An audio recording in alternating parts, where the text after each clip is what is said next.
नमस्कार, आप देख रहे हैं आरजे भारत न्यूज 7 और मैं हूं आपके साथ श्वेता। तो चलिए रुक करते हैं आज की प्रमुख और बड़ी खबर पर।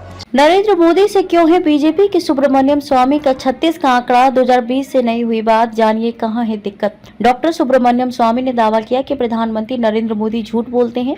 उन्होंने चीन के मुद्दे पर भी देश से झूठ बोला। भारतीय जनता पार्टी के वरिष्ठ नेता डॉक्टर सुब्रमण्यम स्वामी प्रधानमंत्री नरेंद्र मोदी के बड़े आलोचक हैं। समय समय पर वह पीएम मोदी, उनके नेतृत्व वाली एनडीए सरकार और बीजेपी के काम करने के तरीकों, फैसलों और नीतियों पर सवाल उठाते आए हैं।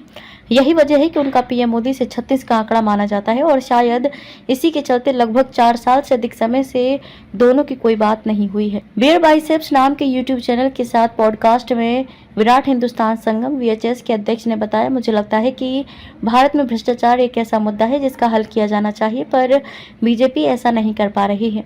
मैं बीजेपी का हिस्सा हूं, मैं इनके साथ लंबे समय से साथ हूं। मुझे पूर्व सीएम अटल बिहारी वाजपेयी से भी दिक्कत थी, लेकिन इतनी समस्या नहीं थी जितनी कि पीएम नरेंद्र मोदी से है। चीन और अयोध्या के राम मंदिर पर पीएम नरेंद्र मोदी ने बोला झूठ। नरेंद्र मोदी से आपको क्या दिक्कत है? यूट्यूबर रणवीर अल्लाहाबादिया के इस सवाल पर बीजेपी नेता ने कहा कि वे झूठ बोलते हैं। उदाहरण के तौर पर वह कहते हैं कि चीन से हमारी सीमा में कोई आया नहीं, लेकिन ये झूठ है। राम मंदिर में उनका कोई योगदान नहीं है, मगर वह उसका भी श्रेय ले लेते हैं। राम मंदिर के पीछे मेरा योगदान था, पर इसके निर्माण और उससे जुड़ी पहल से मुझे दूर रखा गया।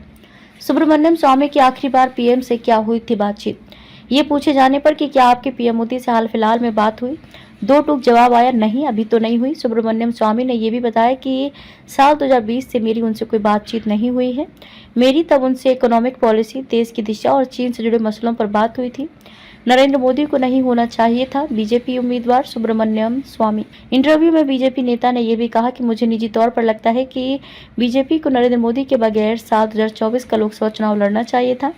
मुझे पूरा यकीन है कि बीजेपी सिर्फ और सिर्फ हिंदुत्व के मुद्दे पर यह इलेक्शन जीत जाती, लेकिन नरेंद्र मोदी के सामने ये मुद्दा कमजोर हो जाता है। उन्हें बीजेपी का उम्मीदवार नहीं होना चाहिए।